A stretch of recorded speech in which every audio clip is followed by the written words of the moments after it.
കൊച്ചു ടിവിയിലത്തെ എല്ലാ കൊച്ചു കൂട്ടുകാർക്കും എൻ്റെ ഒരു very happy independence day wishes ആദ്യം തന്നെ ഞാൻ അറിയിക്കുകയാണ്. സോ നമുക്ക് എല്ലാവർക്കും അറിയാം, ഒരു ഇന്ത്യൻ എന്ന നിലയിൽ നമുക്ക് ഏറ്റവും കൂടുതൽ അഭിമാനിക്കാവുന്ന ഒരു ദിവസം തന്നെയാണ് ഇന്ന് ഓഗസ്റ്റ് 15 ഇൻഡിപെൻഡൻസ് ഡേ.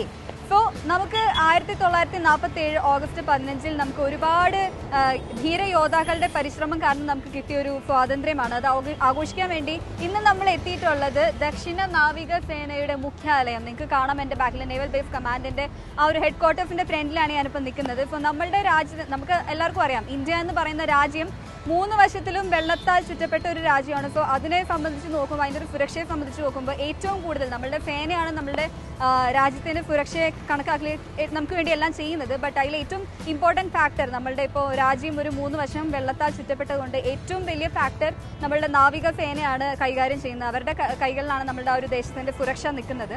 സോ അതുകൊണ്ട് തന്നെ ഒരുപാട് കാര്യങ്ങൾ അവർക്ക് നമ്മളോട് പറയാനുണ്ടാവും, നമുക്ക് അറിയേണ്ടതുണ്ട് അവരിൽ നിന്ന്. അവരെങ്ങനെയാണ് അതിൻ്റെ ആ ഒരു സർവീസ്, അവരെന്തൊക്കെയാണ് ചെയ്യുന്നത്, അതിനകത്തുള്ള കാര്യങ്ങൾ എന്താണെന്നൊക്കെ നമുക്ക് ഒത്തിരി കാര്യങ്ങൾ അറിയാനുണ്ട്. നമുക്ക് പുറമേ നിന്ന് നോക്കുമ്പോൾ അറിയാത്ത ഒരുപാട് കാര്യങ്ങൾ അറിയാൻ വേണ്ടി ഞാൻ ഒറ്റയ്ക്കല്ല ഇന്നിവിടെ വന്നിട്ടുള്ളത്. എൻ്റെ കൂടെ കുറച്ച് കൂട്ടുകാരുണ്ട്, കൊച്ചു ടിവിയുടെ സ്ഥിരം കൂട്ടുകാരുണ്ട്. അവർക്ക് ഒരുപാട് കാര്യങ്ങൾ ഇവരോട് ചോദിച്ചറിയാനുണ്ട്, മനസ്സിലാക്കാനുണ്ട്. അപ്പോൾ അതെല്ലാം നമുക്ക് ഇതിനകത്ത് കയറി ഒരുപാട് സർപ്രൈസസ് നമ്മളെല്ലാവരും വെയിറ്റ് ചെയ്തിരിക്കുന്ന ഒത്തിരി സർപ്രൈസസ് ഇതിനകത്ത് വെയിറ്റ് ചെയ്ത് ഇരിക്കുന്നുണ്ട്. സോ അതെന്താണ് നമുക്ക് അതിനകത്ത് പോയിട്ട് കാണാം.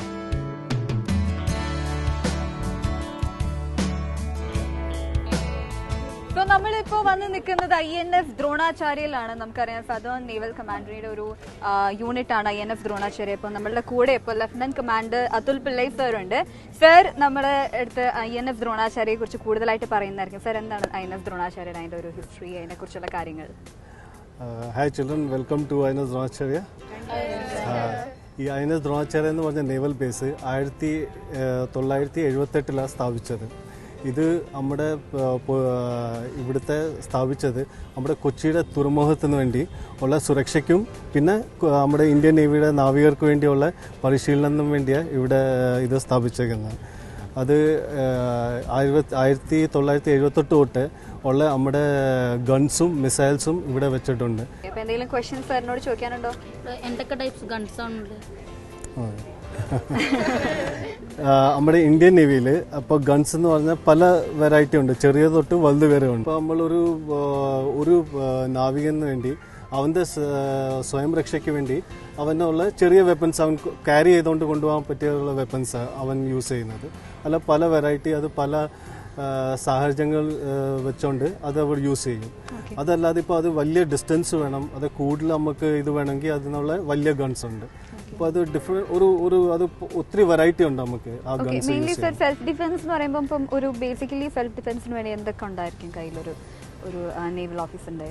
ഒരു നേവൽ ഓഫീസറിന് സെൽഫ് ഡിഫെൻസിന് വേണ്ടിയുള്ള പുള്ളിക്കാരൻ്റെ അടുത്തുള്ള ഫസ്റ്റ് വെപ്പൺ ആയിരിക്കും ഉണ്ടാകുന്നത്. ആ വെപ്പൺ അവൻ സെൽഫ് ഡിഫെൻസിന് വേണ്ടിയാണ് യൂസ് ചെയ്യുന്നത്. പക്ഷേ ആ വെപ്പൺ യൂസ് ചെയ്യുമ്പം അവൻ ആ സാഹചര്യം, ഏത് സാഹചര്യത്തിൽ നിന്നുകൊണ്ട് ആ വെപ്പൺ യൂസ് ചെയ്യണം എന്നുള്ളത് അത് ലേറ്റ് ഡൗൺ അതിനുള്ള പ്രൊസീജിയേഴ്സ് ഉണ്ട്. അപ്പോൾ ആ പ്രൊസീജിയർ എല്ലാം വെച്ചിട്ട് അവൻ്റെ ആ വിവരവും വെച്ചിട്ട് അവനത് യൂസ് ചെയ്യും. പക്ഷേ ഏതൊരു വെപ്പൺ അവൻ യൂസ് ചെയ്യുന്നതിന് മുമ്പ് അവൻ്റെ മേലധികാരിയുടെ ആജ്ഞയില്ലാതെ അവന് വെപ്പൺ യൂസ് ചെയ്യാനുള്ള അധികാരം ആർക്കും ഇല്ല.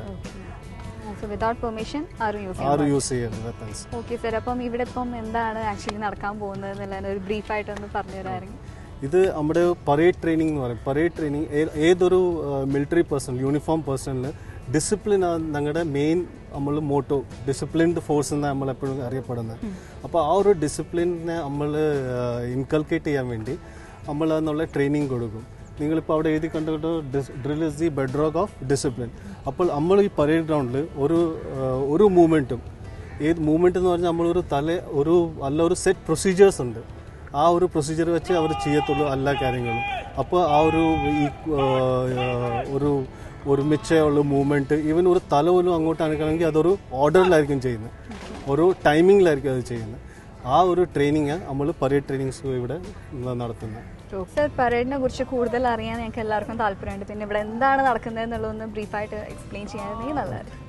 നമ്മുടെ പരേഡ് എന്ന് വെച്ചാൽ പരേഡ് നമ്മൾ 3 രീതിയിലാണ് ചെയ്യുന്നത്. ഒന്ന് വിത്തൗട്ട് ആംസ്, മീൻസ് ആംസ് ഇല്ലാതെ നമ്മൾ പരേഡ് ചെയ്യും. നമ്മൾ ലെഫ്റ്റ് റൈറ്റും അതുപോലെ ഉള്ള പരേഡ് ഡ്രിൽസുകൾ ചെയ്യും. രണ്ടാമത്തേത് നമ്മൾ വിത്ത് വെപ്പൻസ് വെച്ചിട്ട് നമ്മൾ ആംസ് ചെയ്യും.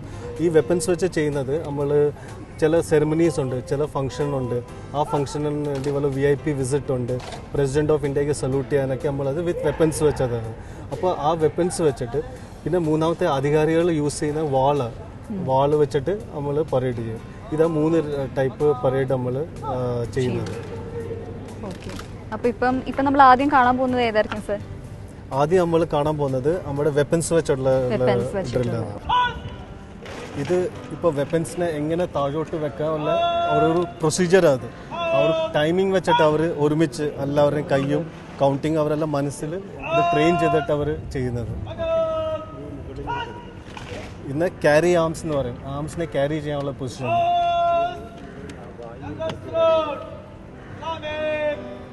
ഇപ്പം നേവി നമ്മൾ സല്യൂട്ട് ചെയ്യുമ്പോൾ വെപ്പൺസ് വെച്ച് സല്യൂട്ട് ചെയ്യുന്ന പ്രൊസീജിയറാണ് ഇപ്പോൾ അവർ ചെയ്തേക്കുന്നത്.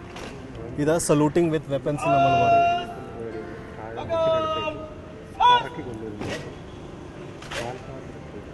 ഇത് സല്യൂട്ട് കഴിഞ്ഞിട്ടുള്ള ഇത് പ്രസന്റിങ് ആംസ് എന്ന് പറയുന്നത്.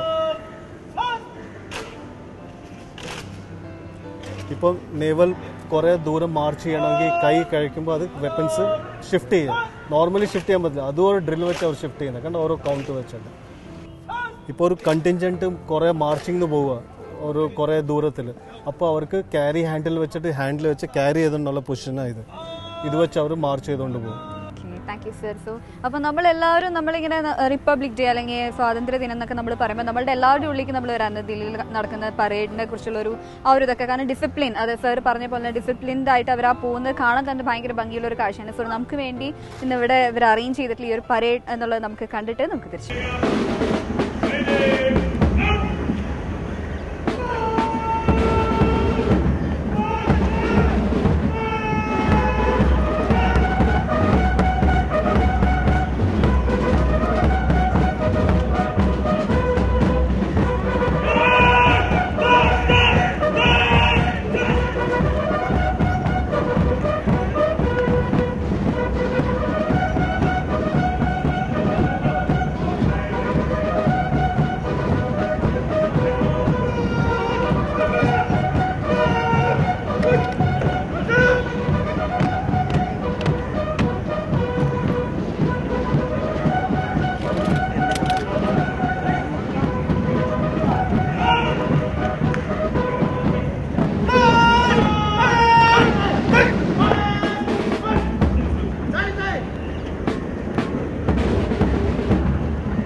August 15th ഇൻഡിപെൻഡൻസ് ഡേ ആയിട്ട് റിലേറ്റഡ് ആയിട്ടുള്ള ഒരു പ്രോഗ്രാമാണ് നമ്മളിപ്പോൾ ചെയ്തുകൊണ്ടിരിക്കുന്നത്. അപ്പോൾ അതിൻ്റെ ഭാഗമായിട്ട് നമ്മൾ സദേൺ നേവൽ കമാൻഡിൻ്റെ ഹെഡ് ക്വാർട്ടേഴ്സിൽ എത്തി ഒരുപാട് കാര്യങ്ങൾ തന്നെ കണ്ടു വരികയാണ്. സോ ഇപ്പോൾ എൻ്റെ ബാക്കിൽ നിങ്ങൾക്ക് കാണാം, ഇത് നമ്മളുടെ ഒരു പഴയ കാലത്ത് ആക്ച്വലി ഇവിടുത്തെ സുപ്പീരിയർ ഓഫീസേഴ്സ് പറഞ്ഞത് പ്രകാരം പഴയ കാലത്ത് യുദ്ധത്തിനൊക്കെ ഉപയോഗിച്ചിരുന്നു. എന്നാൽ ഇന്ന് അവർ ട്രെയിനിങ് സെഷനിൽ ഇപ്പോൾ ഉള്ള നമ്മളുടെ ട്രെയിൻ ചെയ്ത് വരുന്ന ഓഫീസേഴ്സിന് വേണ്ടി അവരുടെ ഒരു സ്കിൽസ് ആൻഡ് കോൺഫിഡൻസ് ഡെവലപ്പ് ചെയ്യാൻ വേണ്ടി അവർ ഇന്നത്തെ കാലത്ത് ഒരുപാട് ഉപയോഗിക്കുന്ന ഒരു പായ് കപ്പലാണ് പിന്നിൽ നിങ്ങൾ കാണുന്നത്. സോ ഇതിന്റെ മെയിൻ ഫംഗ്ഷൻ എന്ന് പറഞ്ഞാൽ വിൻഡായിട്ട് റിലേറ്റഡ് ആണ്. സോ അതിനെക്കുറിച്ചുള്ള കൂടുതൽ ഡീറ്റെയിൽസ് നമുക്ക് ഇവിടുത്തെ സുപ്പീരിയർ ഓഫീസേഴ്സ് തന്നെ പറഞ്ഞു തരുന്നതായിരിക്കും. അതിന്റെ ഉള്ളിലുള്ള കാര്യങ്ങളും പിന്നെ ഫംഗ്ഷനിങ് ഒക്കെ എന്താണെന്ന് നമുക്ക് ചോദിച്ചറിയാം. സോ ഓക്കെ, അപ്പം ഞാൻ പറഞ്ഞു തന്നത് നമ്മുടെ പായ് കപ്പലിനെ കുറിച്ചായിരുന്നു. സോ പായ് കപ്പലിനെ കുറിച്ച് കൂടുതൽ ഡീറ്റെയിൽസ്, അതിൻ്റെ ഫംഗ്ഷനിങ് എങ്ങനെയാണ്, അതിൻ്റെ ബാക്കി ഡീറ്റെയിൽസ് എന്തൊക്കെയാണെന്ന് നമുക്ക് പറഞ്ഞുതരാൻ ഒരു സ്പെഷ്യലിസ്റ്റ് നമ്മുടെ കൂടെയുണ്ട്. സോ സബ് ലഫ്റ്റനന്റ് ദിൽന മാം ആണ്. മാം, ഇന്ന് നമ്മളിവിടെ കാണാൻ പോകുന്നത് സദേൺ നേവൽ കമാൻഡിന്റെ സെയിൽ ട്രെയിനിങ് ഷിപ്പായ INS തരങ്കിണിയാണ്. നിങ്ങൾ പല ഷിപ്പുകൾ കണ്ടിട്ടുണ്ടാവും അല്ലേ? INS സുനൈന, സുദർശിനി, അങ്ങനെ പല ഷിപ്പുകൾ കണ്ടിട്ടുണ്ടാവും. പക്ഷേ ഈ ഷിപ്പിന് ഒരു പ്രത്യേകതയുണ്ട്. എന്താണ്? ഇതൊരു വിൻഡിൽ മാത്രം സഞ്ചരിക്കാൻ പറ്റുന്ന ഒരു ഷിപ്പാണ് INS തരങ്കിണി. പായക്കപ്പൽ എന്ന് പറയും.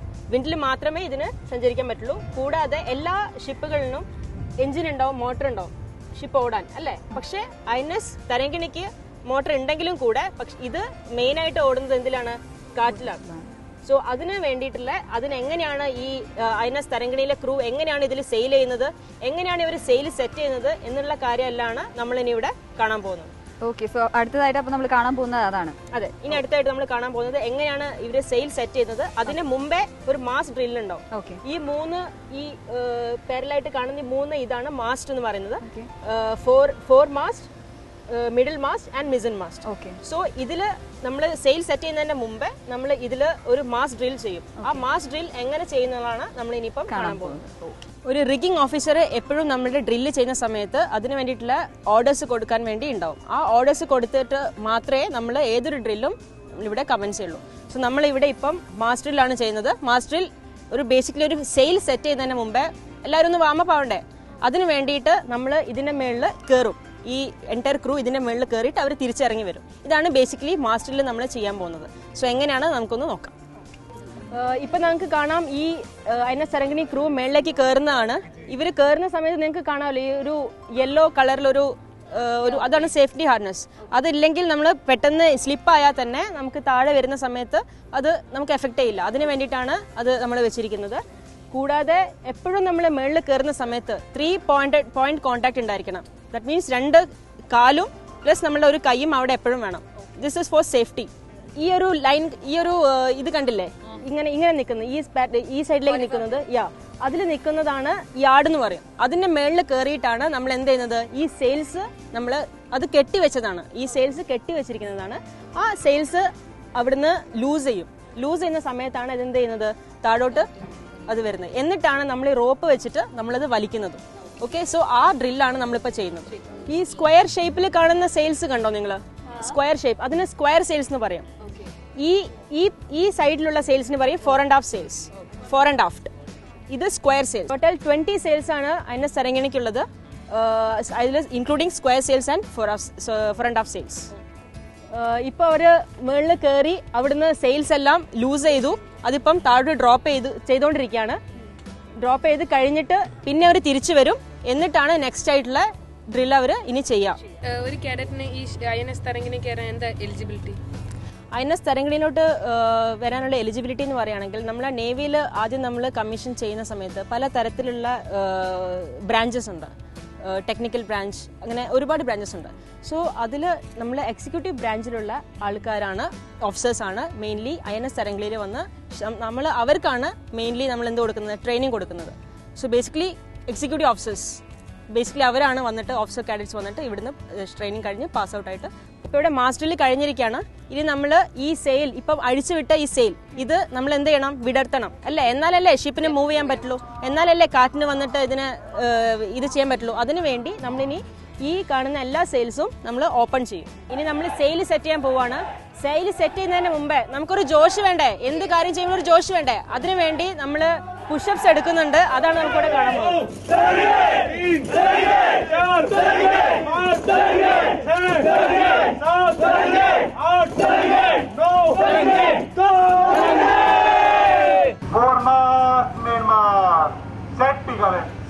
റിഗിംഗ് ഓഫീസർ അടുത്ത കമാൻഡ് പറഞ്ഞു കഴിഞ്ഞു. ഇനി നമ്മൾ സ്ക്വയർ സെയിൽസ് സെറ്റ് ചെയ്യാനാണ് പോകുന്നത്. അതിനുവേണ്ടി ഈ ക്രൂസ് എല്ലാവരും ഇപ്പോൾ വാമപ്പ് ഒക്കെ ചെയ്ത് നല്ല ജോഷോട് കൂടി നിൽക്കുകയാണ്. ഇതിന് ഈ റോപ്പ് കണ്ടില്ലേ നിങ്ങൾ, സൈഡിലെല്ലാം ഉള്ള കുറച്ച് റോപ്സ് ഉണ്ട്. ഈ റോപ്പ് വെച്ചിട്ടാണ് നമ്മൾ വലിക്കുന്നത്.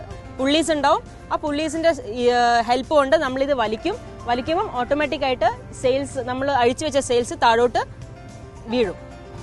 എന്നാണ് INS തരംഗിണി നേവിയിലേക്ക് വന്നത്? INS തരംഗിണി 1997 നവംബർ 11 തീയതിയാണ് INS തരംഗിണി നേവിയിൽ കമ്മീഷനായത്. ഈ ഷിപ്പില് ആരായിരിക്കും ഹെഡ്? എല്ലാ ഷിപ്പിലും ഒരു ഹെഡ് ഉണ്ടാവും. അത് കമാൻഡിംഗ് ഓഫീസർ ആയിരിക്കും. ബേസിക്കലി ക്യാപ്റ്റൻ എന്ന് പറയും. കമാൻഡിംഗ് ഓഫീസർ ആയിരിക്കും ഒരു ഷിപ്പിന്റെ മെയിൻ ഹെഡ് ആയിരിക്കുന്നത്. എൻ്റെ താഴെ എക്സിക്യൂട്ടീവ് ഓഫീസർ ഉണ്ടാവും.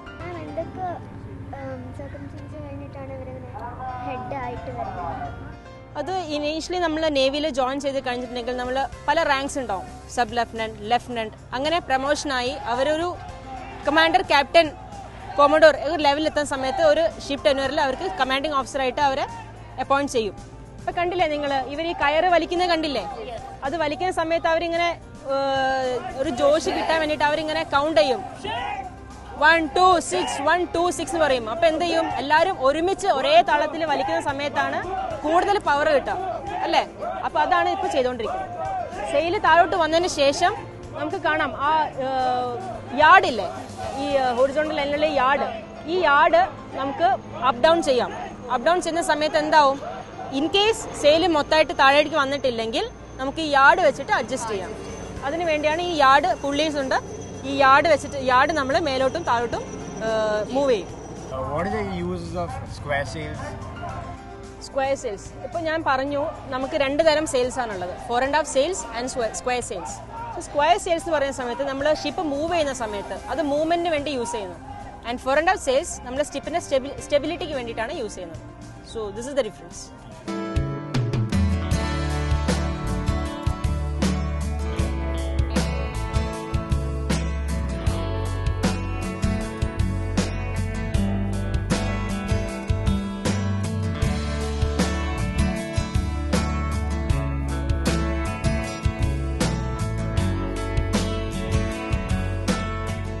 അപ്പൊ നമ്മളിപ്പോ ഇവിടത്തേക്ക് എത്തിയിട്ടുണ്ട്. ഇവിടെ ആക്ച്വലി എന്താണ് ഇപ്പൊ നമ്മൾ പരേഡ് കണ്ടു, ഇനി ഇവിടെ എന്താണ് കാണാനുള്ളത്?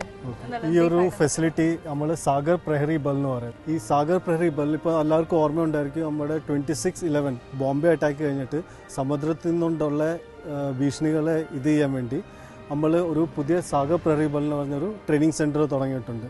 ഇതിൽ ഈ ഷിപ്പിൻ്റെ ഒരു കട്ട് മോഡൽ ഉണ്ട് ഇതിൻ്റെ അകത്ത്. അതുപോലെ ഒരു ഹെലികോപ്റ്റർ ഓപ്പറേഷൻസ് വെച്ചിട്ട് നമ്മൾ എങ്ങനെ അന്ന് ട്രെയിനിങ് ചെയ്യാൻ, നാവികൾക്ക് വേണ്ടി ട്രെയിനിങ് ചെയ്യാനുള്ള ഫെസിലിറ്റീസ്. അപ്പോൾ ഇതിൽ കാണാം അവിടുന്ന് ആൾക്കാർ എങ്ങനെ സ്ലിദർ ചെയ്ത് താഴോട്ട് വരും. അവർ സ്ലിദർ ചെയ്തിട്ട് ചിലപ്പോൾ ഒരു വലിയ കപ്പലിലായിരിക്കും പോകുന്നത്. അപ്പോൾ കപ്പലുകളിൽ കണ്ടെയ്നർ ഇങ്ങനെ അടുക്കി വെച്ചിട്ടുണ്ട്.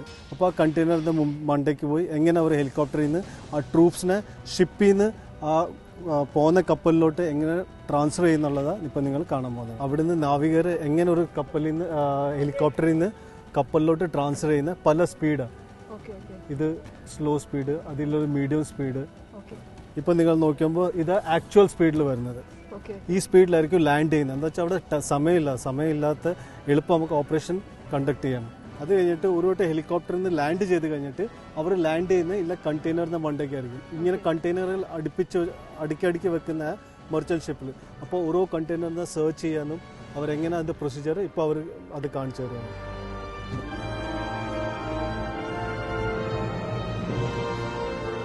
നിങ്ങൾ നോക്കിക്കഴിഞ്ഞാൽ ഈ കണ്ടെയ്നറിൻ്റെ ഏണിയൊന്നുമില്ല കയറാൻ വേണ്ടി. അപ്പോൾ ഈ ഒരു രീതി അവർ റോപ്പ് വെച്ച് അവർ ഇങ്ങനെ കയറുന്നു. ഇനിയിപ്പോൾ അവർക്ക് ആ കണ്ടെയ്നർ തുറന്ന് നോക്കണം, അതിനകത്ത് എന്തുവാന്നുള്ളത് അവരിങ്ങനെ ചെക്ക് ചെയ്യും.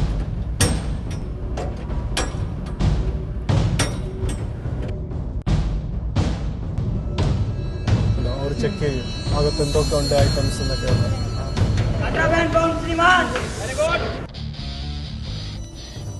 അപ്പം കോൺട്രാബാൻഡ് ഐറ്റംസ്, ബാൻഡ് ഐറ്റംസ് അതിൽ കണ്ടു. അപ്പോൾ അതവർ ചെക്ക് ചെയ്യുന്നത് എന്തോ ഐറ്റംസ് എന്നുള്ളത്.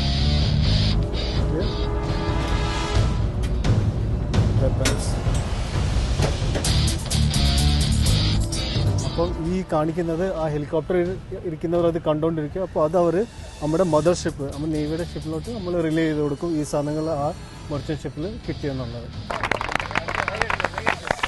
സെൽഫ് ഡിഫെൻസ് ടെക്നിക്ക് നമുക്കിത് യൂസ് ചെയ്യാം. അപ്പോൾ നമ്മൾ ഒരു സിവിലിയൻ ഏരിയയിലോട്ട് ഒരു നാവികർ അവിടെ പോയി കഴിഞ്ഞാൽ അവന് പല ടെക്നിക്കുണ്ട്. ആ സിവിലിയനുമായിട്ട് അത് നമ്മുടെ കൂടെ കോപ്പറേറ്റ് ചെയ്തില്ലെങ്കിൽ ഈ ടെക്നിക്സ് നമ്മൾ യൂസ് ചെയ്യും. പിന്നെ എനിക്കിവിടെ പറയാനുള്ള ഒരു കാര്യം എന്ന് വെച്ചാൽ, നിങ്ങൾ ഈ ടെക്നിക്ക് നിങ്ങളിത് ചെയ്യരുത് ഇതിൽ കേട്ടോ. ഇത് ഭയങ്കര ഡേഞ്ചറസ് ആയിട്ടുള്ള ടെക്നിക്സാണ്. അപ്പോൾ അത് അവരെ ട്രെയിൻ ചെയ്തിട്ട് നമ്മൾ അതൊരു നമ്മുടെ കൂടെ കോപ്പറേറ്റ് ചെയ്യാത്തവരുടെ കൂടെ ഒന്ന് കൺട്രോൾ ചെയ്യാൻ വേണ്ടിയിട്ടുള്ള ടെക്നിക്സ് ഇപ്പോൾ ചെയ്യുന്നത്. അതിൻ്റെ പരിശീലനം ഇവിടെ നമ്മുടെ SPPയുടെ ഭാഗമായിട്ട് നമ്മളിവിടെ ചെയ്യുന്നുണ്ട്. ഓക്കെ, അപ്പോൾ സാർ പറഞ്ഞു വരുന്നതല്ല, നിങ്ങളാരും അങ്ങോട്ടും ഇങ്ങോട്ടും പരീക്ഷിക്കരുത് എന്നാണ് സാർ ഉദ്ദേശിച്ചത്.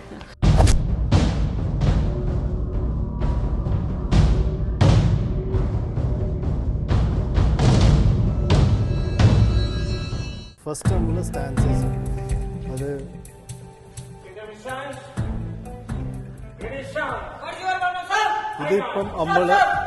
ഇതിപ്പോൾ നമ്മൾ ഒരാളെ ഇന്റർവ്യൂ ചെയ്യാനോ അല്ലെങ്കിൽ അവനെ ഇവിടെ പറഞ്ഞ് നല്ല ഇത് ഒച്ചത്തിൽ പറയുമ്പോൾ അവൻ അപ്പം തന്നെ ഒരു ഇത് തോന്നുന്നു, ഒരു പവർഫുൾ ആയിട്ടുള്ള ലാംഗ്വേജിൽ സംസാരിക്കുന്നത്. അതിന് വേണ്ടി അത് ഇന്റർവ്യൂ സ്റ്റാൻസ് എന്ന് പറയും.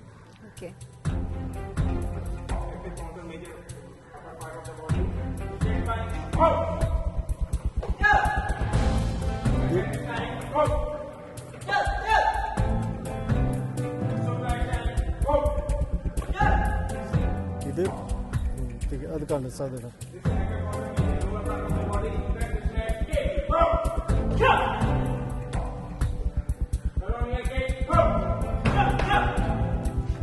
ഇത് ആക്റ്റീവ് കൗണ്ടർ മെഷർ നമ്മുടെ ബോഡിയിൽ 2 പാർട്ടായിട്ട് അപ്പർ ബോഡിയും ലോവർ ബോഡിയും. അപ്പോൾ നമ്മുടെ അപ്പർ പാർട്ട് ഓഫ് ബോഡിയിൽ അത് പല പൊസിഷനുണ്ട്. നമ്മുടെ ചിന്ത താഴെ, അതെല്ലാം നമ്മുടെ ഷോൾഡറിൽ, നമ്മുടെ ബാക്കിൽ. അത് ആദ്യം കാണിച്ചു തന്നെ അപ്പർ പാർട്ട് ഓഫ് ബോഡിയിൽ എങ്ങനെയാണ് ചെയ്യേണ്ടത്. ലോവർ പാർട്ട് ഓഫ് ബോഡിയിൽ നമ്മുടെ നീ സ്ട്രൈക്ക്, നമ്മുടെ ആംഗിൾ കിക്ക്, അതൊക്കെയാണ് ലോവർ പാർട്ട് ഓഫ് ബോഡിയിൽ. അതിന് ചില പ്രഷർ പോയിന്റ്സ് ഉണ്ട് നമ്മുടെ ബോഡിയിൽ തന്നെ. ഫോർ എക്സാമ്പിൾ നമ്മുടെ ഈ മുട്ടിൻ്റെ ഇവിടെ 2 വെച്ച് കൊടുത്ത് നമുക്കത് പെയിൻ ചെയ്യുന്നത് അപ്പം തന്നെ മനുഷ്യൻ ഒന്ന് ഡിസ്ബാലൻസ് ആവും, ഒന്ന് ഡിസ്റ്റബിലൈസ് ആവും. അപ്പം നമ്മൾ അവനെ കൺട്രോൾ ചെയ്യാൻ പറ്റും ഇങ്ങനെ അപ്പർ ബോഡിയിലും ലോവർ ബോഡിയിലും ചെയ്താൽ.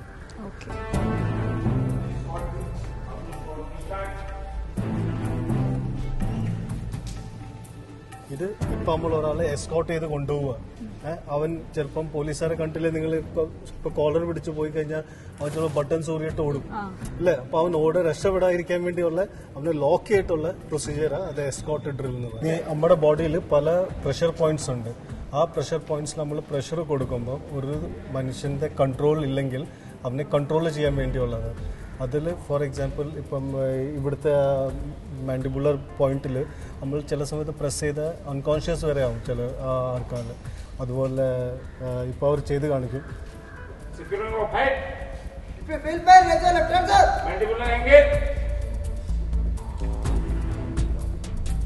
അതിന്റെ നെക്സ്റ്റ് നമ്മുടെ നോസിന്റെ അവിടുന്ന് ചെയ്യാം.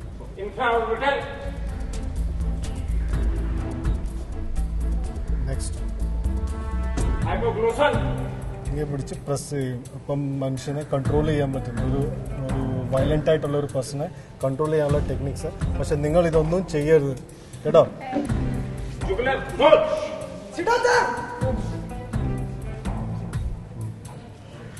അത് നമ്മുടെ ഈ പാട്ടില്ലേ, ഇവിടെ കൈ ഇട്ടിട്ട് ഇങ്ങനെ പിടിച്ചു വലിക്കുമ്പോൾ മനുഷ്യൻ ഇരിക്കും, എന്തായാലും ഉറപ്പായിട്ട് കേട്ടോ.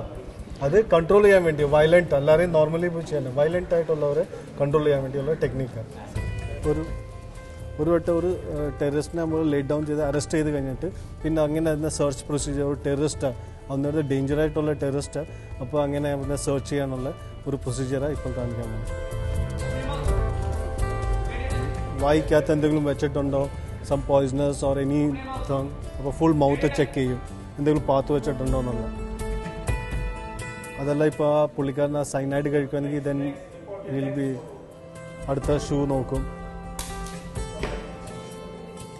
അപ്പോഴും അവിടെ കാലിനെ കണ്ടോ എങ്ങനെ വെച്ചേക്കുന്നത്.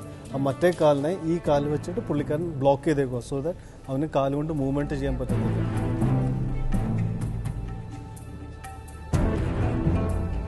അപ്പോൾ ഇനിയിപ്പം ഇതെല്ലാം കഴിഞ്ഞ സെൽഫ് ഡിഫെൻസ് മെക്കാനിസംസ് ആണ് സാർ ഇപ്പോൾ പറഞ്ഞത്. അപ്പം ഇനിയിപ്പോൾ നമുക്ക് അടുത്തത് എന്തായിരിക്കും? അടുത്തത് നമ്മൾ SPBയുടെ ട്രെയിനിങ്, അടുത്ത ട്രെയിനിങ് സെന്ററിലോട്ട് മൂവ് ചെയ്യാം അല്ലേ? ഓക്കെ.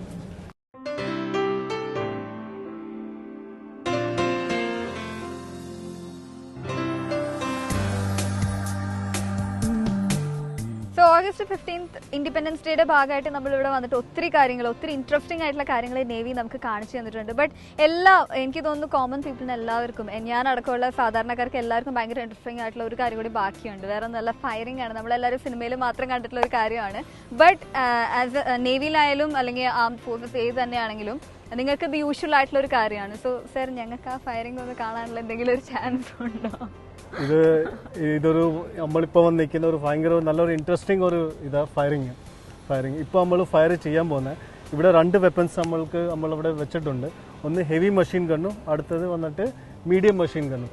ഇപ്പോൾ നമ്മൾ മീഡിയം മെഷീൻ ഗണ്ണും കൊണ്ടായിരിക്കും ഫയർ ചെയ്യുന്നത്. എന്താണെന്ന് വെച്ചാൽ ഇപ്പോൾ കപ്പലുകൾ കടലിൽ കിടപ്പുണ്ട്. അപ്പോൾ ആ റേഞ്ച് വരെ നമുക്ക് ആ മറ്റേ ഹെവി മെഷീൻ ഗൺ വെച്ച് ഫയർ ചെയ്ത് അവിടെ എത്തും. അതുകൊണ്ട് നമ്മളിപ്പോൾ മീഡിയം മെഷീൻ ഗൺ മാത്രമേ നിങ്ങൾ കാണിച്ചു തരത്തുള്ളൂ എങ്ങനെ ഫയർ ചെയ്യേണ്ടതെന്നുള്ളത്. അപ്പോൾ ഈ മീഡിയം മെഷീൻ ഗണ്ണിൽ നമ്മുടെ ഒരു മാക്സിമം റേഞ്ച് എന്ന് വെച്ചാൽ എത്ര ദൂരം വരെ എത്തുമെന്നുള്ളൊരു 1800 മീറ്റേഴ്സ് അപ്രോക്സിമേറ്റ്ലി വരെ എത്തും. അതുപോലെ അല്ലാത്ത ഒരു മിനിമം റേഞ്ചും ഉണ്ട്. മിനിമം എന്ന് വെച്ചാൽ ഒരു 200 മീറ്റേഴ്സിനകത്ത് നമ്മൾ ഈ വെപ്പനല്ല യൂസ് ചെയ്യുന്നത്. അപ്പോൾ നമ്മൾ സ്മോൾ വെപ്പൺസ് യൂസ് ചെയ്യും. അപ്പോൾ ആദ്യം പറഞ്ഞ പോലെ പല രീതിയിൽ പല വെപ്പൺസ് നമ്മൾ യൂസ് ചെയ്യുന്നത്. അത് മീഡിയം, ഇതൊരു നല്ല വെയിറ്റ് ഉള്ള മെഷീൻ ആയതുകൊണ്ട് ഇത് എപ്പോഴും ഫിറ്റഡ് ആയിരിക്കും ഷിപ്പിൽ. ഇതിനെ ക്യാരി ചെയ്യാൻ പറ്റത്തില്ല. അപ്പം നമുക്ക് ഇനി അടുത്ത ഫയറിംഗ് ലോട്ടിലോട്ട് കാണാം. MMG load. അവരിപ്പം അമിനിഷൻസ് ആ വെപ്പനിലോട്ട് ലോഡ് ചെയ്തുകൊണ്ടിരിക്കുകയാണ്. MMG, when ready, open fire.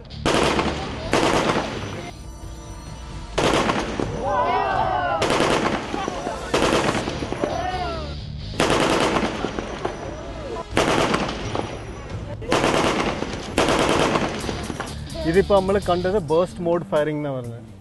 Single shot ഉണ്ട്, ബേസ്റ്റ് മോഡ് ഉണ്ട്, ലോങ് ബേസ്റ്റ് മോഡ്. അപ്പോൾ അവിടെ ഫയർ ട്രിഗർ പ്രസ് ചെയ്യുന്നതനുസരിച്ച് അത് 5 to 6 റൗണ്ട്സ് ഒരു ബേസ്റ്റിൽ at a time it will go. ठीक है. അതിൻ്റെ റേറ്റ് ഓഫ് ഫയറിംഗ് എന്ന് വെച്ചാൽ 400 റൗണ്ട്സ് പെർ മിനിറ്റ് ഒക്കെ. ठीक है, 1 minute 400 റൗണ്ട്സ്. ठीक है, അപ്പോൾ അത് അത്ര സ്പീഡിലായിരിക്കും ആംബിഷൻ പോകും. സോ നമ്മളിപ്പോൾ ഇവിടെ വന്നിട്ട് August 15th ഇൻഡിപെൻഡൻസ് ഡേയുടെ കുറേ സംഭവങ്ങൾ നേവി നമുക്ക് കുറേ സംഭവങ്ങളൊക്കെ കാണിച്ചത് ഇൻട്രസ്റ്റിംഗ് ആയിട്ടുള്ളത് അല്ലേ? എല്ലാവർക്കും ഇഷ്ടപ്പെട്ടോ? ഒത്തിരി ഇഷ്ടപ്പെട്ടോ? ഇഷ്ടപ്പെട്ട് ഇതപ്പോൾ നമുക്ക് ഇൻട്രസ്റ്റിംഗ് ആയിട്ടുള്ള കുറേ സംഭവങ്ങൾ കാണുമ്പോൾ നമുക്ക് സ്വാഭാവികമായിട്ട് ഉണ്ടാവുന്ന ഒരു കാര്യമാണ് നമ്മളുടെ ഉള്ളിൽ ഇങ്ങനെ കുറേ ചിന്തകളൊക്കെ ഭാവനകളൊക്കെ ഉണരും അല്ലേ? ഒരു ബ്രെയിൻ മസാജറിന്റെ ഒന്നും ഹെൽപ്പ് ഇല്ലാതെ ഭാവനകളൊക്കെ ഉണർന്നോ? ആരുടെയെങ്കിലൊക്കെ തലയിൽ എന്തെങ്കിലും ചോദിക്കാൻ ബാക്കിയുണ്ടോ? ഒത്തിരി ഉണ്ട്. അപ്പൊ ഓരോരുത്തരായിട്ട് ചോദിക്കുക. ആദ്യം ആരാ ചോദിക്കുന്നത്? കൈ പൊന്തിക്ക്. എന്താണ് ക്വസ്റ്റ്യൻ ചോദിക്കാലോ? സാറും നമ്മളുടെ കൂടെ ഇപ്പോൾ ഉള്ളത് ഞാൻ ഒന്നുകൂടെ പറയാം, നിങ്ങൾക്ക് എല്ലാവർക്കും അറിയാം, എന്നാലും ഞാൻ പറയാണ്. ലെഫ്റ്റനന്റ് കമാൻഡർ നമ്മുടെ അതുൽ പിള്ളൈ സാർ ഉണ്ട്. ദെൻ നമ്മൾ നേരത്തെ കണ്ട നമ്മളുടെ സബ് ലെഫ്റ്റനന്റ് ദിൽന മാം ഉണ്ട്. സോ ഇവരോട് രണ്ടുപേർക്കും നിങ്ങൾക്ക് ഉള്ള ഡൗട്ട്സ് എന്താണെങ്കിലും നിങ്ങൾക്ക് ഇപ്പോൾ നിങ്ങളുടെ ഉള്ളിൽ, എനിക്കറിയില്ല, ഞാൻ നേരത്തെ തുടക്കത്തിൽ പറഞ്ഞ പോലെ നിങ്ങളുടെ ഉള്ളിൽ നിന്ന് നാളെ ആരെങ്കിലും നേവിയിലൊക്കെ ഓഫീസേഴ്സ് ആയിട്ടൊക്കെ വരുമെന്ന് അറിയില്ല. സോ നിങ്ങൾക്ക് താല്പര്യമുള്ള കാര്യങ്ങൾ, നിങ്ങൾക്ക് ഡൗട്ട്സ് എന്തെങ്കിലും ഉണ്ടെങ്കിൽ ഇപ്പോൾ ചോദിക്കുക സാറിനോട്, മാമിനോട്. ഈ മെർച്ചന്റ് നേവിയും ഈ ഇന്ത്യൻ നേവി എന്താ വ്യത്യാസം? നമ്മുടെ ഇന്ത്യൻ നേവി എന്ന് വെച്ചാൽ ഇന്ത്യൻ നേവി ഒരു മിലിറ്ററി ഓർഗനൈസേഷനാണ്. അതിലുപരി മെർച്ചന്റ് നേവി ഒരു വ്യാപാരമായിട്ട് സംബന്ധിച്ചിട്ടുള്ള ഒരു കപ്പലുകളൊക്കെ ഓടിക്കുന്ന മെർച്ചന്റ് നേവി എന്ന് പറയുന്നത്. അപ്പം നമ്മളൊരു ഇന്ത്യൻ നേവിയുടെ കപ്പലിൽ കണ്ടു കഴിഞ്ഞാൽ നമുക്കതിനകത്ത് ഗൺസ്, മിസൈൽസ്, വെപ്പൺസ് കൂടുതലും ഫിറ്റ്മെൻറ്റ് നമുക്ക് കാണാൻ പറ്റുന്നത് അല്ലേ? പക്ഷേ മെർച്ചന്റ് നേവിയിൽ അതിലെന്തോ വ്യാപാരമാകുമ്പോൾ അവർ ഗുഡ്സ് ട്രാൻസ്പോർട്ട് ചെയ്യാനുള്ള കണ്ടെയ്നേഴ്സ്, അതല്ലെങ്കിൽ ഓയിൽ ടാങ്കേഴ്സ്, അതൊക്കെ മെർച്ചന്റ് നേവിയിൽ. ഇതിൽ രണ്ടുപേരും ജോലി ചെയ്യുന്നവർ വൈറ്റ് ഡ്രസ്സ് ഇടുന്നത്. ആ ഒരു സിമിലാരിറ്റി മാത്രമേ ഉള്ളൂ. അല്ലാതെ ബാക്കി രണ്ടുപേരും ജോലിയും അതുപോലെ അതിൻ്റെ ഷിപ്സിൻ്റെ ഫങ്ഷനും ഡിഫറെൻറ്റാണ്. ഗൺസും മിസൈൽസും ഒക്കെ എവിടെയാണ് സ്റ്റോർ ചെയ്ത് വെക്കുന്നത്? ഓക്കെ, കപ്പലിൽ ഇപ്പോൾ ഒരു കപ്പൽ ഡിസൈൻ ചെയ്യുമ്പം അപ്പോൾ അതിൻ്റെ ഗൺസൊക്കെ ഫിറ്റ് ചെയ്യാൻ ഓരോ പൊസിഷനുകളുണ്ട്. അത് കാൽക്കുലേറ്റ് ചെയ്ത് നമ്മുടെ നേവൽ ആർക്കിടെക്ചർ അത് ഡ്രോയിങ് ചെയ്ത് ആ ഷിപ്പിനെ ഡിസൈൻ ചെയ്യുമ്പം ഗൺസ് എപ്പോഴും നമുക്കത് അപ്പർ ഡെക്ക് എന്ന് പറയും. എന്ന് വെച്ചാൽ വെളിയിൽ ഗൺസ് ഫയർ ചെയ്യാനല്ല യൂസ് ചെയ്യേണ്ടത്. അപ്പോൾ ഏറ്റവും കപ്പലിൻ്റെ മേളത്തെ ഫസ്റ്റ് ഡെക്കിൽ, അപ്പർ ഡെക്കിലായിരിക്കും ഗൺസ് ഫിറ്റഡ് ആകുന്നത്. അതുപോലെ തന്നെ മിസൈൽസും അതുപോലത്തെ സ്ഥലത്തുണ്ട്. അത് ചില ഷിപ്പിൽ ഫ്രണ്ടിലായിരിക്കും, ചില ഷിപ്പിൽ, അത് ഡിപ്പെൻഡ് ചെയ്യും ഷിപ്പിൻ്റെ ഡിസൈൻ അനുസരിച്ച് അവിടെ ഫിറ്റ്മെൻറ്റ് ചെയ്യും.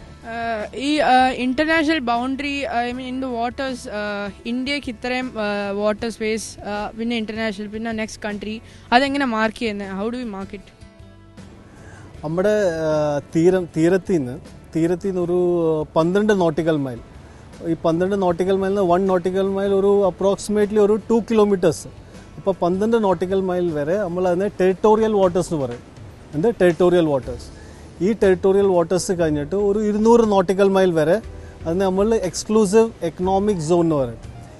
എന്ന് വെച്ചാൽ ഈ സോണിൽ അതിലുള്ള മത്സ്യബന്ധമായിട്ടുള്ള വ്യാപാരമായാലും അതല്ലാതെ അതിൻ്റെ സമുദ്രത്തിലുള്ള സമ്പത്തുകൾ, അതെല്ലാം നമ്മുടെ രാജ്യത്തിൻ്റെ അവകാശമുള്ളത്. അപ്പോൾ ഈ 200 നോട്ടിക്കൽ മൈൽ കഴിഞ്ഞിട്ടുള്ളതിനെ ഹൈ സീസ് എന്ന് പറയും. ഈ ഹൈ സീസിൽ എല്ലാ രാജ്യത്തിനും അവർക്ക് തുല്യമായുള്ള അധികാരങ്ങളുണ്ട് ഹൈ സീസിൽ. എന്നുവെച്ചാൽ 200 നോട്ടിക്കൽ മൈൽ കഴിഞ്ഞിട്ട്. സോ ഞാൻ സർ പുള്ളിക്കാരൻ ചോദിച്ചതിൻ്റെ ഒരു ഡൗട്ട് ഞാൻ ക്ലിയർ ചെയ്യാണ്. ഇപ്പം 200 നോട്ടിക്കൽ അല്ലേ നോട്ട്സ് വരെ പോയി കഴിഞ്ഞിട്ടുണ്ടെങ്കിൽ നമ്മളുടെ അത് കഴിഞ്ഞാലാണ് ഹൈ സീസ് എന്ന് പറഞ്ഞത്. അപ്പം ഹൈ സീസിന്റെ ഇപ്പുറത്തെ ഭാഗത്തോട്ട് വന്നാലാണോ നമ്മളുടെ ആ ഒരു എന്താ പറയുക ഓഷ്യൻ ബോർഡർ, ഇപ്പം ബോർഡർ കടന്നു വരിക എന്ന് പറയുന്നത് ഉണ്ടാവുന്നത്? അങ്ങനെ പറയാം. എന്ന് വെച്ചാൽ ഇപ്പം ഒരാൾ നമ്മുടെ 200 നോട്ടിക്കൽ മൈലിൽ അത് ഡീറ്റെയിൽ ആയിട്ട് പറയുകയാണെങ്കിൽ ഇന്നസെൻറ്റ് പാസേജ് എന്ന് പറയും. അപ്പോൾ പുള്ളിക്കാരന് പാസേജ് ചെയ്ത് പോകാം, അതൊന്നും കുഴപ്പമൊന്നുമില്ല. പക്ഷേ അതിലുള്ള സമ്പത്തുകൾ അത് നമുക്ക് അധികാരം, നമ്മുടെ രാജ്യത്തിന് അധികാരമുള്ള, അവിടെ മീൻ പിടിക്കുന്നതാണെങ്കിലും ശരി, അതിൽ റിസർച്ച് ചെയ്യുന്നത്, അതെല്ലാം നമ്മുടെ 200 നോട്ടിക്കൽ മൈൽ വരെ നമ്മുടെ രാജ്യത്തിൻ്റെ ഇതിലുള്ളത്, അധികാരത്തിലുള്ളത്. സർ, നമ്മളിപ്പം നേവൽ അക്കാഡമിയിൽ ജോയിൻ ചെയ്യുമ്പോൾ how do we know that we are eligible enough to join in all ways? Indian naval അക്കാഡമിയിൽ മെയിൻലി ഓഫീസേഴ്സാണ് ജോയിൻ ചെയ്യുന്നത്. ഇന്ത്യൻ നേവൽ അക്കാഡമിയിൽ ട്രെയിനിങ് ഓഫീസേഴ്സിന് മാത്രമേ കൊടുക്കുന്നുള്ളൂ. സോ അതിന് ഡിഫറെൻറ്റ് ക്വാളിഫിക്കേഷൻസ് ഉണ്ട്. ഇപ്പം അത് ഡിപ്പെൻഡ് ചെയ്യും ഏത് കാറ്റലോട്ടാണ് നമ്മൾ എടുക്കുന്നത് എന്നുള്ളത്. അതിൻ്റെ അഡ്വർടൈസ്മെൻ്റ് എല്ലാം ഓരോ 6 monthsലും എപ്പോഴും സർ രാവിലെ പറഞ്ഞ പോലെയുള്ള ഈ ജോയിൻ ഇന്ത്യൻ നേവി .gov.in ഒക്കെ നമുക്കത് അവൈലബിൾ ആണ്. സോ അതിനനുസരിച്ചിട്ട് നമ്മൾ ഏതിലോട്ടാണ് അപ്ലൈ ചെയ്യേണ്ടത് നമ്മൾ തീരുമാനിക്കും. അത് കഴിഞ്ഞിട്ടുള്ള ഒരു സ്റ്റെപ്പാണ് നമ്മൾ ഇൻ്റർവ്യൂ എല്ലാം കഴിഞ്ഞിട്ടാണ് നമ്മൾ ഇന്ത്യൻ നേവൽ അക്കാഡമിയിൽ ജോയിൻ ചെയ്യുന്നത്. സോ ഏതൊരു ഓഫീസറാണെങ്കിലും ഏതൊരു ഓഫീസർ കാഡറ്റ് ആണെങ്കിലും അവർക്ക് ഏതൊരു കാഡർ ആവട്ടെ അവർ ഇനിഷ്യലി 6 months ഇന്ത്യൻ നേവൽ അക്കാഡമിയിൽ ട്രെയിനിങ് കഴിഞ്ഞിട്ട് മാത്രമേ അവർ പാസ് ഔട്ട് ആവുള്ളൂ. നോട്ട് ഓൺലി ദിസ്, ഈ 6 months കൂടാതെ 4 years ആഫ്റ്റർ 12th കഴിഞ്ഞിട്ടുണ്ടെങ്കിൽ 4 years കംപ്ലീറ്റ്ലി ഇന്ത്യൻ നേവൽ അക്കാഡമിയിൽ പാസ് ഔട്ട് ആവുന്ന ഡിഫറെൻറ്റ് ബ്രാഞ്ചും അതിലുണ്ട്. സ്ത്രീകൾക്കും പുരുഷന്മാർക്കും നേവിയിൽ കയറാനായിട്ട് ഹൈറ്റിൻ്റെ ഒക്കെ ഇത്ര ഹൈറ്റ് വേണം അങ്ങനെയൊക്കെ ഉണ്ടാവും. പിന്നെ കണ്ണിന്റെ പ്രശ്നം അതൊക്കെ എന്താ? ഫിസിക്കൽ സ്റ്റാൻഡേർഡ്സ് അത് ഏതൊരു ഓഫീസർ കാറ്റലാണെങ്കിലും ഇപ്പം സെയിലേഴ്സിൻ്റെ ആണെങ്കിലും ശരി എല്ലാത്തിനും ഫിസിക്കൽ സ്റ്റാൻഡേർഡ്സ് ഉണ്ട്. ബിക്കോസ് ഡിഫൻസിൽ അത് ഇമ്പോർട്ടൻ്റ് ആണ്. സോ ഇത് നോട്ടിഫിക്കേഷനിൽ നമ്മൾ അഡ്വർടൈസ്മെന്റിൽ തന്നെ നമുക്ക് കാണാം. ഇത് ലേഡീസ് ആണെങ്കിൽ ലേഡി ഓഫീസർ ആണെങ്കിൽ 152 centimeters മിനിമം ഹൈറ്റ് വേണം. 152. മെയിൽ ഓഫീസർ ആണെങ്കിൽ 157. സോ ഇതാണ് ക്രൈറ്റീരിയ. ഇപ്പം ചോദിച്ച പോലെ കണ്ണിൻ്റെ സ്റ്റാൻഡേർഡ് ഐസൈറ്റിൻ്റെതെല്ലാം അതും ശരിയാണ്, അതും വേണം. പക്ഷെ അത് ഡിപ്പെൻഡ് ചെയ്യും. അത് ഇനീഷ്യൽ സ്റ്റേജിൽ നോക്കില്ല. നമ്മൾ ഇൻ്റർവ്യൂ എല്ലാം ക്ലിയർ ചെയ്ത് കഴിഞ്ഞ് നമുക്ക് ഇൻ്റർവ്യൂവിൻ്റെ കൂടെ തന്നെ ഒരു 5 days 6 days മെഡിക്കൽസ് ഉണ്ടാവും. ആ മെഡിക്കലിലാണ് നമ്മൾ നോക്കുന്നത് എങ്ങനെയാണ് ഫിസിക്കൽ സ്റ്റാൻഡേർഡ് മീറ്റ് ചെയ്യുന്നുണ്ടോ, ഹൈറ്റ് വെയിറ്റ് എല്ലാം കറക്റ്റ് ആണോ എന്നുള്ളത്. അത് latest stage. Basically, I'm curious about missiles. So in missiles, if we see at the nose cone, the explosives are mainly hidden in the nose cone, right? You call that as a warhead. So when we launch any ballistic missile or other surface-to-surface missile such as Prithvi from a ship, first of all it has to overcome air friction as going up, okay, and then it has to come down again. So in both cases we can see that air friction is a huge problem as it generates heat. So how does the missile prevent that heat from reaching the explosives within? ഇത് missile technology ഒരു vast ടോപ്പിക്കാണ്. അത് നമ്മുടെ ചെറിയ സമയം കൊണ്ട് അത് പറഞ്ഞ് അതിനെ എക്സ്പ്ലെയിൻ ചെയ്യാൻ അത് കഴിയത്തില്ല. അപ്പോൾ ഒരു മിസൈൽ ടെക്നോളജിയിൽ നമ്മുടെ ഇപ്പോഴത്തെ പുതിയ ടെക്നോളജിയിൽ അതിന് കുറേ സേഫ്റ്റി ഫീച്ചേഴ്സും അതും അതിൻ്റെ ഫ്രിക്ഷൻ ഇത് ചെയ്യാൻ വേണ്ടിയുള്ള പുതിയ ടെക്നോളജി ഡിസൈനും എല്ലാം പുതിയ മിസൈൽസ് എല്ലാം ഇൻകൾക്കേറ്റഡ്. അതൊരു vast topic in itself ആണ്. മാം, നേവിയിൽ വെച്ച് ഈ ഓഫീസേഴ്സിന് ഫിസിക്കലി ഇഞ്ചേർഡ് ആവുകയാണെങ്കിൽ അവർക്ക് ഏതെങ്കിലും വേറെ സെക്ഷനിലോട്ട് പോകാൻ പറ്റുമോ നേവിയിൽ തന്നെ? നേവിയിൽ നമ്മൾ റിക്രൂട്ട് ചെയ്ത് കഴിഞ്ഞാൽ ഇല്ലെങ്കിൽ കമ്മീഷൻ ചെയ്ത് കഴിഞ്ഞിട്ടുണ്ടെങ്കിൽ നമുക്ക് എന്തെങ്കിലും രീതിയിലുള്ളൊരു ഇഞ്ചുറി ഇല്ലെങ്കിൽ ഫിസിക്കലി എന്തെങ്കിലും പ്രോബ്ലം വരികയാണെങ്കിൽ തീർച്ചയായിട്ടും നേവി അതിനെ നോക്കുന്നതായിരിക്കും. എല്ലാ രീതിയിലുള്ള ഫെസിലിറ്റീസ് നമുക്ക് കിട്ടുന്നുണ്ട്. പക്ഷേ ഇൻ കേസ് അതൊരു ചെറിയ ഇഷ്യൂസ് ആണെങ്കിൽ ലൈക്ക് ചെറിയ ഡയബറ്റീസ് BP അങ്ങനെ ചെറിയ ഇഷ്യൂ ആണെങ്കിൽ അത് നമുക്ക് കാറ്റഗറീസ് നമുക്ക് തരും. അതാണ് നേവി ചെയ്യുന്നത്. കാറ്റഗറീസ് നമുക്ക് അവർ തരും. അതല്ലാതെ ഇതിൽ കൂടുതലായിട്ടുള്ള എന്തെങ്കിലും മേജറായിട്ടുള്ള ആക്സിഡൻറ്റ്സ് ഇപ്പം കൈ അതെന്തെങ്കിലും പോവുക അങ്ങനെ എന്തെങ്കിലും മേജറായിട്ടുണ്ടെങ്കിൽ നമുക്ക് സർവീസിൽ കണ്ടിന്യൂ ചെയ്യാൻ പറ്റാത്തൊരവസ്ഥയുണ്ട്. പക്ഷേ നമുക്ക് എല്ലാ രീതിയിലുള്ള ഫെസിലിറ്റീസും നേവി അതൊന്നും പ്രൊവൈഡ് ചെയ്യാതിരിക്കില്ല. ഞാൻ വേറൊരു കാര്യം പുള്ളിക്കാരൻ ചോദിച്ചതെന്ന് കണ്ടിന്യൂ ചെയ്ത് ചോദിക്കാൻ തോന്നിയ ഒരു കാര്യമാണ്. അപ്പം അത് ഒരു ഇൻ കേസ് എന്തെങ്കിലും ഒരു ഇഞ്ചുറി അല്ലെങ്കിൽ അങ്ങനത്തെ എന്തെങ്കിലും ഒരു എയിൽമെന്റ് വന്നു കഴിഞ്ഞാലത്തെ ഒരു അവസ്ഥ നോർമൽ ഒരു കേസിൽ ഫിറ്റ് ആയിട്ടുള്ള ഒരു പേഴ്സൺ എത്ര നാൾ വരെ നേവിക്കകത്ത് കണ്ടിന്യൂ ചെയ്യാൻ പറ്റും? ഞാൻ ഇപ്പോൾ പറഞ്ഞു ഈ കാറ്റഗറീസ് കിട്ടുന്ന കാര്യം. ഇതിപ്പോൾ എന്തെങ്കിലും ഒരു ഇഞ്ചുറി വന്നു, മേജർ ഇഞ്ചുറി ആണെങ്കിലും ഒരു മൈനർ ഇഞ്ചുറി ആണെങ്കിലും എന്തായാലും അതിന് ഒരു ഈ മെഡിക്കൽ നമ്മൾ എപ്പോഴും ആനുവലി ചെയ്യുന്നുണ്ട്. ആനുവലി നമ്മൾ മെഡിക്കൽസ് ചെയ്യുന്നുണ്ട്. സോ ഏത് ടൈം വരെ അവർ ആ ആനുവലി മെഡിക്കൽ ചെയ്യുന്ന സമയത്ത് ഫിറ്റ് ആണോ, ഇൻ കേസ് അവർ ഇപ്പോൾ ഈ വർഷം ചെയ്തു നെക്സ്റ്റ് ഇയർ നമുക്ക് ചെയ്യാൻ പോകുന്ന സമയത്തേക്ക് ഈ ആൾ ക്വയർ ചെയ്ത് കഴിഞ്ഞിട്ടുണ്ടെങ്കിൽ ആൾ പിന്നെ തിരിച്ച് ഫിറ്റ് ആയിട്ട് തിരിച്ച് അവരെ കാറ്റഗറി മാറ്റും. തിരിച്ച് ഫിറ്റ് ആണെന്നാൽ അവർ ഇത് ചെയ്യും. മരിയ ബേബിന് ഒരു ക്വസ്റ്റ്യൻ ചോദിച്ചപ്പോൾ ആൻസർ ചെയ്തപ്പം പറഞ്ഞു, അതായത് മർച്ചന്റ് ഷിപ്സിൽ ഇതൊന്നും ഉണ്ടാവില്ല, വെപ്പൺസ് ഒന്നും ഉണ്ടാവില്ല. അപ്പോൾ അവരുടെ പ്രൊട്ടക്ഷൻ എന്തെങ്കിലും മെഷേഴ്സ്? നമ്മുടെ ഇന്ത്യൻ നേവി നമ്മുടെ രാജ്യത്ത് മെർച്ചന്റ് നേവി നമ്മുടെ വ്യാപാരമാണല്ലോ നോക്കുന്നത്. നമ്മുടെ രാജ്യത്തിൻ്റെ വ്യാപാരം സംബന്ധിച്ച മെർച്ചന്റ് നേവിയുടെ ജോബ്. അപ്പം ഇന്ത്യൻ നേവി എന്തോ ചെയ്യുന്നതെന്ന് വെച്ചാൽ അത് നമ്മുടെ രാജ്യത്തിന് വേണ്ടി അത് ചെയ്യുന്നത്. അപ്പോൾ അവരെ പ്രൊട്ടക്ട് ചെയ്യാൻ വേണ്ടിയുള്ള ഞങ്ങളുടെ ഒരു ടാസ്ക്, അത് ഇന്ത്യൻ നേവിയുടെ ടാസ്ക്കാണ് മെർച്ചന്റ് നേവിയെ പ്രൊട്ടക്ട് ചെയ്തിട്ട് നമ്മുടെ രാജ്യത്തിൻ്റെ ബെനിഫിറ്റിന് വേണ്ടി അത് പ്രൊട്ടക്ഷൻ ചെയ്യുന്നത്. അപ്പോൾ അവരെ പ്രൊട്ടക്ഷൻ ചെയ്യാൻ ഇന്ത്യൻ നേവി ഉണ്ട് അറ്റ് സീയിൽ. അതെല്ലാം കോസ്റ്റ് ഗാർഡ് ഉണ്ട് അന്ന് അറ്റ് സീയിൽ ഇത് ചെയ്യാൻ വേണ്ടി. So once we came here, നമ്മൾ കുറേ നേവി ഓഫീസേഴ്സെ കണ്ട്. ഇച്ചിരി navy officers are wearing blue colour shirts and ഇച്ചിരി white colour. What's the difference between that? Indian നേവിയിൽ ഒരു വെറൈറ്റി ഓഫ് യൂണിഫോംസ് ഉണ്ട്. ഓരോ ഫംഗ്ഷനിലും ഓരോ സമയത്തും ഓരോ ഡ്യൂട്ടിയിലും ആ ഡിഫറെൻറ്റ് യൂണിഫോംസ് നമ്മൾ വെയർ ചെയ്യുന്നത്. ഫോർ എക്സാമ്പിൾ ഇന്നിപ്പം സമയത്ത് ഡേ ഡ്യൂട്ടിയിൽ വൈറ്റ് ഡ്രസ്സ് ആയിരിക്കും വേൺ ചെയ്യുന്നത്. അതല്ല ചില നിങ്ങൾക്ക് സാറ്റർഡേ നിങ്ങളൊരു വേറെ ഡ്രസ്സ് ഇടത്തില്ല.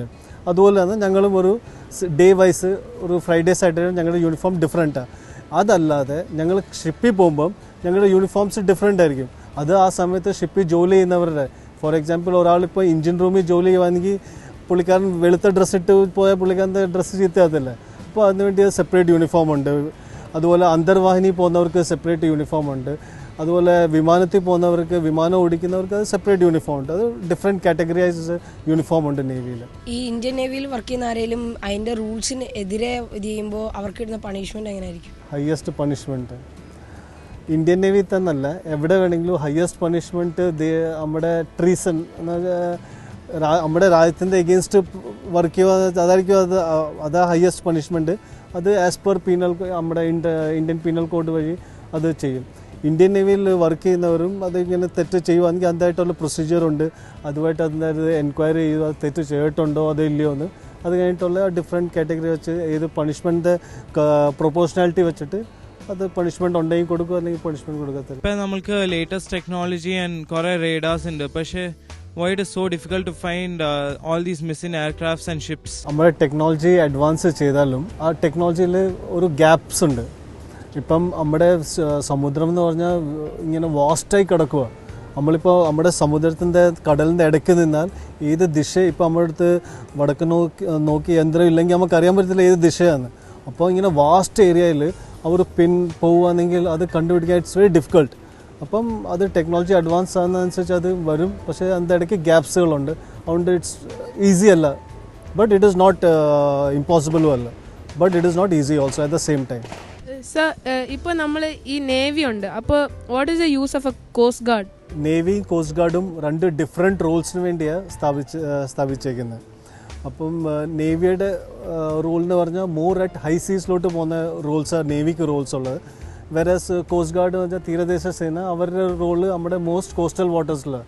അപ്പം കോസ്റ്റ് ഗാർഡ് മെയിൻലി അവർ നോക്കുന്ന ആൻറ്റി സ്മഗ്ലിങ്, പിന്നെ ആൻറ്റി പൈറസി കോസ്റ്റൽ വാട്ടേഴ്സിൽ, പിന്നെ അങ്ങനെയുള്ള illegal activities at coastal waters നേവിയുടെ ഫംഗ്ഷൻ. വെറസ് വാർ ഒക്കെ ഇന്ത്യൻ നേവിയുടെ ഫംഗ്ഷനാണ്, more at sea. Being in the Navy is a very great thing, but it is equally risky and dangerous. So what if a person actually risks his life and he risks his life for the nation, and he is like his dies, but and he's working for his earning member of the of a family. So what does the Navy do for the family after that? നേവിയിൽ suppose നേവിയിൽ എന്തെങ്കിലും ഒരു ലൈഫിൽ എന്തെങ്കിലും പ്രശ്നം വരികയാണെങ്കിൽ obviously Navy will look after the family. Navy takes the responsibility of the particular officer's family, and especially the pension.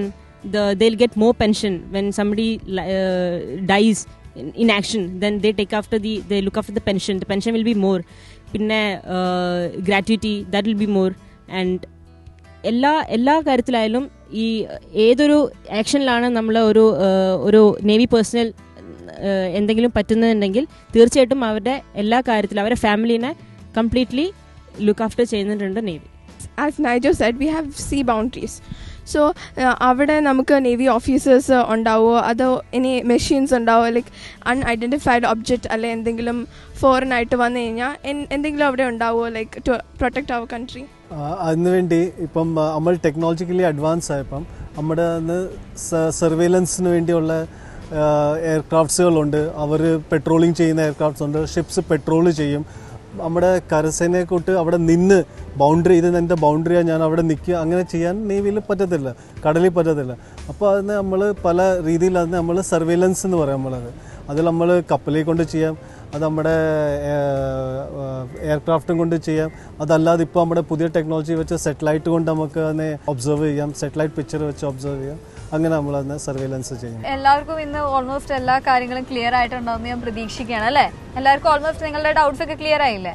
So sir and ma'am, thank you so much. ഇന്ന് independence day ആയിട്ട് ഇവർക്ക് ഒത്തിരി കാര്യങ്ങൾ നേവീനെ കുറിച്ചാണെങ്കിലും ഒത്തിരി കാര്യങ്ങൾ പറഞ്ഞു കൊടുത്തതിൽ ഒത്തിരി സന്തോഷമുണ്ട്. ഞങ്ങൾ കൊച്ചി ടി വിയുടെ ഭാഗമായിട്ടാണെങ്കിലും ഞങ്ങൾക്ക് ഒത്തിരി സന്തോഷമുണ്ട്. ഇത്രയും സമയം ഞങ്ങൾക്ക് വേണ്ടി ഇന്ന് ഈ ഹോൾ ഡേ ഇവിടെ നടക്കുന്ന ഓരോ കാര്യങ്ങളും ഞങ്ങൾക്ക് കാണിച്ചു തന്നതിലും ശരിക്കും ഇത്രയും പേഷ്യൻസ് എടുത്ത് ഓരോന്ന് ഞങ്ങൾക്ക് വ്യക്തമായി പറഞ്ഞു അവരുടെ ചെറിയ ഡൗട്ട്സ് എല്ലാം ക്ലിയർ ചെയ്തതിന് ഒത്തിരി താങ്ക്സ് ഉണ്ട്. സോ ഇതോടുകൂടി നമുക്ക് ഇന്നത്തെ ഷോസ് വൈൻഡ് അപ്പ് ചെയ്യാനുള്ള ഒരു ടൈമും കൂടി ആയിരിക്കണം. സോ അപ്പം ഇന്ന് നമുക്ക് എല്ലാവർക്കും അറിയാം August 15th ഇൻഡിപെൻഡൻസ് ഡേ ആണ്. അപ്പോൾ നമുക്കൊരു നാഷണൽ ആന്തത്തിനോട് കൂടി ഇന്ന് വൈൻഡ് അപ്പ് ചെയ്യാം അല്ലേ? जनगणमन अधिनायक जय हे भारत भाग्य विधाता पंजाब सिंध गुजरात मराठा द्राविड उत्कल बंगा विंध्य हिमाचल यमुना गंगा उच्चल चलत तरंगा तब शुभ नामे जागे तब शुभ आशीष मांगे गाए तब जय गाता जनगण मंगलदायक जय हे भारत भाग्य विधाता जय हे जय हे जय हे।